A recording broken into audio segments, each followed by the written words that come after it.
ప్రేక్షకులందరూ నమస్కారం. ఈరోజు మన స్టూడియోలో ప్రముఖ తంత్ర జ్యోతిష్యులు, జ్యోతిష రత్న, జ్యోతిష సామ్రాట్ చింతా రుక్మాన్ గదరావు గారు మనతో ఉన్నారు. గురుగారితో మాట్లాడేద్దాం. నమస్కారం గురుగారు. మాతృదేవోభవ, పితృదేవోభవ, ఆచార్య దేవోభవ. గురుగారు, జూలై మాసంలో కన్యారాశి వారి పరిస్థితి ఓవరాల్గా ఏ విధంగా ఉండబోతుంది? పాజిటివ్గా ఉంటుందంటారా, నెగిటివ్గా ఉంటుందంటారా? ఎలాంటి జాగ్రత్తలు, పరిహారాలు తీసుకుంటే బాగుంటుందంటారు? జూలై మాసంలో కన్యారాశి వాళ్ళకు 3 గ్రహాలు అనుకూలంగా ఉన్నాయి. వీళ్ళకు ఏ గ్రహాలు అనుకూలంగా ఉన్నాలో అవే ఉన్నాయి. శని, శుక్రుడు, బుధుడు. బుధుడు లాభస్థానంలో ఉన్నాడు, శుక్రుడు భాగ్యస్థానంలో ఉన్నాడు, శని 7, 6 స్థానాల్లో ఉన్నాడు. 6, 7 ఎక్కడున్నా శనేశ్వరుడు వీళ్ళకు యోగమే. ఇక వీళ్ళని బాధించే గ్రహాలు కుజుడు, అలాగే కేతువు, గురువు, రవి. వీళ్ళ రాశిని చూడడం లేదు. కాబట్టి కుజుడు వ్యయంలో పడిపోయాడు. బాధించే గ్రహము స్థానాధిపత్యం కోల్పోయింది, అంటే వ్యయం నష్టంలో పడిపోయింది. అది మనకు మంచిదే. రాశ్యాధిపతి లాభంలో కూర్చున్నాడు, భాగ్యాధిపతి భాగ్యంలోనే ఉన్నాడు, పంచమాధిపతి గోచారీత్యా 6, 7 స్థానాల్లో ప్రభావం చూపిస్తున్నాడు. కాబట్టి పంచమాధిపతి అంటే లక్ష్మీ స్థానం, పంచమ స్థానం. కాబట్టి శని యొక్క అనుగ్రహం బాగానే ఉంది. కాబట్టి ప్రధాన గ్రహాలు వీళ్ళకి అనుకూలంగా ఉన్నాయి. కాబట్టి వీళ్ళు మంచి ఫలితాలు ఆశించవచ్చు. సహజంగా వీళ్ళు మనం ఒకటి చెప్తే వీళ్ళు ఒకటి చేస్తారు. చాలా సెన్సిటివ్గా ఉంటారు. చిన్న విషయాన్ని కూడా ఎక్కువ హట్ అయిపోతారు, ఎక్కువ వెయిట్ చేస్తారు. ఉత్తర నక్షత్రంతో ప్రారంభమవుతుంది రాశి. ఉత్తర అంటే రవి, సూర్యుడిది. పౌరుషం ఎక్కువ. ఒక చిన్న మాట అంటే వినరు వీళ్ళు, కాంప్రమైజ్ అవ్వరు. అటని వీళ్ళు తప్పు చేయరు. మళ్ళీ ఒక్కోసారి నేను తప్పు చేయనప్పుడు నేను ఎందుకు భయపడాలి, నేను సమాధానం చెప్పాలి. పౌరుషం ఎక్కువ. దుస్వభావ రాశి కాబట్టి నిర్ణయాలు మారుతూ ఉంటాయి. వీళ్ళ సొంత నిర్ణయాల్లోనే వీళ్ళు ఎక్కువగా ఇష్టపడతారు, కానీ ఇంకొకటి చెప్పినట్టు పెద్దగా వినరు వీళ్ళు. కాబట్టి ఈ లక్షణాలు ఉంటాయి మామూలుగా కన్యారాశులు. కన్య అంటే పరిపక్వతకు అపరిపక్వతకు మధ్యలో ఉన్నటువంటిది. అంటే కౌమార దశ దాటి యవ్వనావస్థలోకి ఎంటర్ అయినటువంటిది. ఇట 2 అంటే ఒక మిడిమిడి జ్ఞానం ఉన్నటువంటిది అని అర్థం. పూర్తి అనుభవం ఉందా లేదు, అమాయకత్వం ఉందా లేదు. కాబట్టి వీళ్ళతో కొంచెం కేర్ఫుల్గా ఉండడం మంచిది. ఎందుకంటే ఫాస్ట్గా చాలా సున్నితం ఎక్కువ, అలా ఉంటుంది వీళ్ళకి ఇది. కానీ దాని పౌరుషము ఎక్కువ. ఇప్పుడు వీళ్ళకు గ్రహాలు మూడు గ్రహాలు బలంగా ఉన్నాయి. ఒక గ్రహం బలంగా ఉంటే ధైర్యం తెచ్చుకోవచ్చు. 3 గ్రహాలు బలంగా ఉన్నాయి. అందులో రాశ్యాధిపతి, భాగ్యాధిపతి, పంచమాధిపతి. పంచమ భాగ్యాధిపతులు, రాశ్యాధిపతి బలంగా ఉన్నారు. కాబట్టి ఇంకా మిగిలిన గ్రహాలంతా కూడా దిగ్బలను కోల్పోయినాయి. సో 3 గ్రహాలు బలంగా ఉన్నాయి కాబట్టి మేజర్గా ఫస్ట్ పాజిటివ్ అంటే ఏం చెప్పుకోవచ్చు వీళ్ళకి? ఫస్ట్ పాజిటివ్ లగ్నాధిపతి, రాశ్యాధిపతి లాభంలో ఉండడము. ఇది 3 ఫస్టేనండి. బుధ శుక్రులు నెంబర్ 1, నెంబర్ 2 శనేశ్వరుడు. కాబట్టి వీళ్ళకు ద్వితీయాధిపతి భాగ్యంలో ఉన్నాడు. ద్వితీయాధిపతి భాగ్యంలో, ధనస్థానాధిపతి భాగ్యంలో ఉన్నాడంటే అర్థమేమి? చక్కటి ముష్టాన్న భోజనము, మంచి శయ్యా సౌఖ్యము, విందు భోజనాలు అన్నీ కూడా బాగా చూడొచ్చు వీళ్ళు. సో పార్టీస్ కావచ్చు, అన్నీ బాగా ఎంజాయ్ చేస్తారు. శుక్రుడు అంటే లగ్జరీ. వీళ్ళు ఎక్కువ బట్టలు మార్చడం మంచిది. ఇప్పుడు శుక్రుడు అంటే బట్టలు ఎక్కువ, ఎన్ని బట్టలు మారిస్తే అంత మంచిది. పర్ఫ్యూమ్ కొట్టుకుందే బయట వెళ్ళకూడదు. తర్వాత శుక్రుడు ఎక్కువగా బ్యూటీ కారకుడు కాబట్టి బట్టలు ఎక్కువ మార్చడం, శుభ్రంగా ఉండడము, ఇటువంటివి ఎక్కువ చేయాలి. అప్పుడు దాన్ని శుక్రుడు యాక్టివేట్ చేస్తానని ఉండొచ్చు. శుక్రుడు అంటే మల్లెపూలు. ఇప్పుడు మగవాళ్ళు ఉంటారనుకోండి, భార్య కన్యారాశి అనుకోండి, ఎక్కువ మల్లెపూలు తీసివచ్చు, ప్రతిరోజు తీసివచ్చు. శుక్రుడిని తీర్చినట్టే. అదే ఆడవాళ్ళు ఉన్నారనుకోండి, భర్తనాటికి మల్లెపూలు తెప్పించుకోవచ్చు. కాబట్టి శుక్రకారకత్వాన్ని ఎక్కువ పెంచే కొద్దికి ఇప్పుడు వీళ్ళకి చాలా అద్భుతంగా ఉంటుంది. వైవాహిక జీవితం అలా ఉంటుంది, చాలా బాగుంటుందండి. దానికి భార్యకారకుడు, కామకారకుడు శుక్రుడు స్వస్థానంలో ఉన్నాడు. లగ్నాధిపతి, రాశ్యాధిపతి అయినటువంటి బుధుడు లాభంలో ఉన్నాడు. శని బాగున్నాడు, రాహు బాగున్నాడు. వైవాహిక జీవితం బాగానే ఉంటుంది. ఏ వృత్తుల్లో ఉన్న వాళ్ళు బాగా లాభపడతారంటారు ఈ నెల?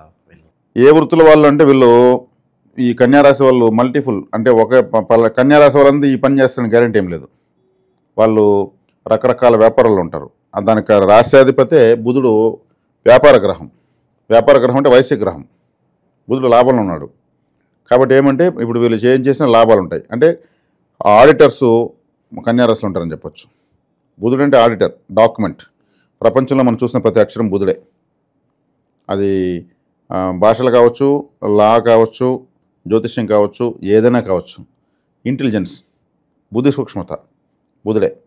కాబట్టి ఎవరైనా గ్రీన్ ఇంక్ సైన్ హోల్డర్ అంటే గ్రీన్ ఇంక్తో పెడితే వాడు గొప్పోడని అర్థం. బుధుడు గ్రీన్ ఇంక్ కారకుడు, గ్రీన్ కలర్కి. కాబట్టి వీళ్ళు చేస్తున్నటువంటి ఆల్రెడీ రన్నింగ్లో ఉన్నటువంటి వాళ్ళు వాళ్ళ వృత్తులు వాళ్ళు ఇంటెలిజెంట్గానే పోతూ ఉంటారు. కొత్తగా చేస్తున్న వాళ్ళు కొత్తగా అవకాశాలు వీళ్ళకి వస్తాయి. సీఏ చేస్తున్నారంటే బుధుడు బాగుంటాయని చేస్తారండి. CA. లా చదువుతున్నారంటే బుధుడు ఉంటేనే. జ్యోతిషాన్ని ఎక్కువగా అర్థం చేసుకోగలగాలంటే బుధుడు బాగుంటేనే. అంటే మేధావితనానికి సంబంధించినవన్నీ బుధుడివే. కాబట్టి బుధుడు లాభంలో ఉన్నాడు. ఇప్పుడు ఈ సమయంలో వీళ్ళు తీసుకునేటువంటి నిర్ణయాలు చదువులకు సంబంధించి సూపర్గా సక్సెస్ అవుతాయి. కరెక్ట్గా తీసుకుంటారు. ఓకే, భవిష్యత్తులో ఏ కోర్స్ తీసుకుంటే బాగుంటుంది అది ఇప్పుడు కరెక్ట్గా తీసుకుంటారు. అదే కొంతమంది మేము అప్పుడు అది తీసుకోండి కూడా దాన్ని తీసుకున్న వల్ల మా అంతా వేస్ట్ అయిపోయింది, ఇప్పుడు మళ్ళీ ఇప్పుడేం చేయలేమంటుంటారు అండి. అట్లాంటి కాకుండా ఇప్పుడు వీళ్ళు ఏం తీసుకోవాలో కరెక్ట్గా తీసుకుంటారు. బుధుడు లాభంలో ఉన్నాడు. కాబట్టి బుధుడు కన్యలో ఉచ్చేసి పొందుతాడు. కాబట్టి వీళ్ళకు కారకత్వాలన్నీ బలంగా ఉన్నాయి, ఫోర్స్లో ఉన్నాయి. వీళ్ళు యూటిలైజ్ చేసుకుంటారు కూడా. శత్రుజయం కనిపిస్తుందా గురుగారు? శత్రుజయం కనిపిస్తుంది. 6 శని ఇప్పుడు రివర్స్లో వస్తున్నాడు కదా, శత్రువులు మిగలరు. అందున రాహు వచ్చేసాడు. రాహు 6వ ఇంట్లో ఉంటే ఇంకా వాళ్ళకి ఎదురే లేదు. శత్రువుని మర్దించిన రాహుని మించిన లేడు. వీళ్ళని ఎవరైనా టచ్ అంటే వీళ్ళని ఇబ్బంది పెట్టిన 6 నెలలలోపు వాళ్ళ శత్రువుకి ఏదో ఒకటి జరుగుతుంది. యాక్సిడెంటు, ప్రమాదము, ఏదో ఒకటి ఆర్థిక నష్టము, ఏదో ఒకటి జరుగుతుంది, అవమానం ఏదో ఒకటి జరుగుతుంది. రాహు ఏం చేస్తాడంటే శత్రువుని పెట్టడు. శత్రువుని 6వ ఇంట రాహు ఉండగా పుట్టిన వాళ్ళ శత్రువులు వాళ్ళు సరెండర్ అయిపోవాల్సిందే. ఏదో ఒక పనిగా మళ్ళీ వచ్చి కలుసుకోవాల్సిందే. ఇక ఆకస్మిక ధనలాభం కావచ్చు, ఇక సడన్గా అనుకోని ప్రయాణాలు, ఇవన్నీ లాభదాయకం. ఆకస్మిక ధనలాభాలు ఉన్నాయి, ఆకస్మిక సన్మానాలు ఉన్నాయి, ఆకస్మికమైనటువంటి వినోద కార్యకలాపాలు ఉన్నాయి. అనుకుంటేనూ ఉన్నాయి, అనుకోకపోయినా ఉన్నాయి. ఎందుకంటే శుక్రుడు, బుధుడు, శని, రాహు బ్రహ్మాండంగా ఉన్నారు. వీళ్ళని ఇబ్బంది పెట్టే గ్రహాలు అది పట్టాలు తప్పని రైలులాగా అయిపోయినాయి. కాబట్టి ఇబ్బంది పెట్టడానికి అడ్డంకులు ఏం లేవు. స్పీడ్ బ్రేకర్లు, చెక్ పోస్టులు అంటే ఏం లేవు. ఇక పార్ట్నర్షిప్ బిజినెస్లు కావచ్చు, ఎవరన్నా గబాలను సాయం అడిగితే వాళ్ళకి షూరిటీ పెట్టడం కావచ్చు, మధ్యలో ఉండి ఇవన్నీ చేయొచ్చు అంటారు. వీళ్ళు చేయకూడదు, వీళ్ళు చేయరు. ఒకవేళ చేసినా కానీ వాళ్ళ జుట్టు వీళ్ళ చేతిలో పెట్టుకుని చేస్తారు. ఇంటెలిజెన్స్ మేధావులు అని చెప్పాను కదా, డాక్యుమెంట్ అని చెప్పాను కదా, మధ్య షూరిటీ అంటే అది డాక్యుమెంటే కదా. కాబట్టి వీళ్ళు కొంచెం ఇప్పుడు ఈ సమయంలో అయితే అంత ఈజీగా చేయరు. అలా చేశారంటే బుధుడు వీళ్ళ జాతకంలో నీచబడి ఉంటే చేస్తారు. జన్మజాతకంలో అది బుధుడు నీచబడి ఉంటాడు. కాబట్టి ఈ విధంగా ఉన్నప్పుడు వీళ్ళు చేయరు, దానికి అవకాశం లేదు. ప్రజెంట్ ఉన్న గ్రహస్థితి బట్టి గురుగారు ఎలాంటి పరిహారాలు బాగా అవసరం అంటారు వీళ్ళకి? ఇప్పుడు కన్యారాశి, కన్యాకుమారి అనేటువంటి అమ్మవారు ఉంది. కుదిరితే వెళ్ళి రావచ్చు, చక్కగా దర్శనం చేసుకురావచ్చు. అదేవిధంగా వాసవి కన్యకా పరమేశ్వరి, ఆమె వైశ్య కులానికి కులదేవత. అందరూ మిగిలిన వాళ్ళు కూడా వెళ్ళి దర్శించుకోవచ్చు, గొప్ప దేవత ఆమె. అదేవిధంగా బాలా త్రిపుర సుందరిదేవి. అదేవిధంగా ఒక యుక్త వయసు కూర్చున్న అమ్మాయిలకు ఏదన్నా వాళ్ళకు హల్వా, బూందీ, మల్లెపూలు, బ్యూటీ కేర్ కిట్టు లాంటివి ఇవ్వచ్చు. అటని కనిపించలకు తెచ్చి గొడవలు తెచ్చుకోకూడదు. మనకు సంబంధించినటువంటి మన బంధువులు ఉన్న వాళ్ళకు ఇవ్వాలి. లేదు మన తల్లిదండ్రుల ద్వారా ఎక్కడైనా ఒక హాస్టల్కో ఎక్కడైనా వెళ్ళి మన తల్లిదండ్రుల ద్వారా ఇప్పించవచ్చు. ఇప్పుడు ఎత్తుకుని వేసి మల్లెపూలు ఇవన్నీ ఎత్తుకుని అమ్మాయిలకి సెట్ ఉంటుంది. ఎవడరా నువ్వు నాకు పువ్వులు తెచ్చిస్తుంది. ఇక్కడ మనం చెప్పేది కూడా ఓపెన్ చెప్పేయాలి. అంటే ఇక్కడ వచ్చేకాడికి కన్యారాశి కాబట్టి యాక్టివేట్ కావాలంటే కన్యాకుమారి, వాసవి కన్యకా పరమేశ్వరి, బాలా త్రిపుర సుందరి, పెండ్లిడికి వచ్చిన అమ్మాయిలు ఇటువంటి వాళ్ళని యాక్టివేట్ చేయాలని అర్థం. దానికి మనము విధి విధానాలు తెలియజేయాలి. తల్లిదండ్రుల ద్వారా గిరిజన సంక్షేమ శాఖ హాస్టల్ ఉంటుంది. డిగ్రీ చదివిన అమ్మాయిలు, పెండ్లిడికి వచ్చిన అమ్మాయిలు అక్కడ ఉంటారు. వాళ్ళు కొంచెం పేద స్థితిలో ఉండే అక్కడ వచ్చి గవర్నమెంట్ హాస్టల్ చదువుతుంటారు. అక్కడ వెళ్ళి వార్డెన్తో మాట్లాడి తల్లిదండ్రులు ఎంతమంది అంతమంది బ్యూటీ కేర్ కిట్స్ ఇవ్వచ్చు. వాళ్ళు చుక్కబిల్లల ప్యాకెట్లు, మరీ ముఖ్యంగా గోరింటాకు ఎక్కువ తీసేవచ్చు. ఆడపిల్లలకు ఎక్కువ తీసేయచ్చు. అద్భుతంగా మీద లక్ష్మీకరమైన మూలిక. శుక్రుడు గోరింటాకు కారకుడు, స్త్రీ వశీకార మూలిక. అది ఎవరైనా పెళ్లి చూపులకు వెళ్ళేటప్పుడు గోరింటాకు ఒక కోన్ ఒకటి పెట్టుకొని పోవాలి కంపల్సరీ, దాన్ని పారాయరు. స్వీటు, మిక్చర్, అరటిపండు ఇవి తీసుకున్న సహజం జనరల్. దాంట్లో ఒక కోన్ పెట్టాలి. పెళ్లి చూపులకు వెళ్ళిన అమ్మాయి దాన్ని పెట్టుకునేదంటే సాధ్యమైనంత వరకు ఒప్పుకునేదానికి అవకాశం ఉంటుంది. అది మనం ఎత్తుకుపోతున్నది మూలిక. కాబట్టి ఇవి కన్యారాశి వాళ్ళు టోటల్గా యాక్టివేట్ చేసుకోవాల్సిన విషయాలు.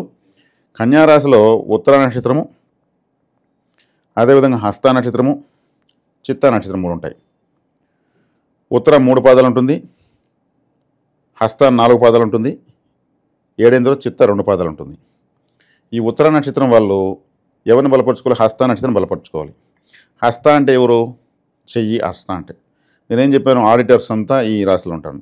చేతితో పనిచేసిన ఆడిటర్సే. కోర్టు టైప్ కొట్టే వాళ్ళంతా ఆడిటర్స్, చేతులతో డాక్యుమెంట్స్. ఈ ఎంఆర్ఓ ఆఫీసులు, పోలీస్ స్టేషన్లు లేదా గవర్నమెంట్ ఆఫీసుల మీద అర్జీలు రాస్తుంటారు. ఒక అర్జీకి 50 రూపాయలు తీసుకుని ఆ రాసి ఓ 20 అర్జీలు రాసి ఓ 1000 రూపాయలు వస్తుంది, 50 రూపాయలు లెక్కన తీసుకుని ఫ్యామిలీకి ఇస్తుంటారు. కళ్ళము ఆయుధంగా కలిగిన వాళ్ళు బ్రహ్మదేవుడు, చిత్రగుప్తుడు.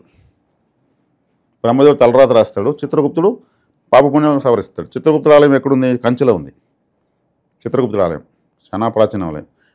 హస్త నక్షత్రం రోజు చక్కగా చిత్రగుప్తుని ఆరాధించేసి రావచ్చు. ఉత్తరా నక్షత్రం వాళ్ళు బాగా డబ్బులు వస్తుంది.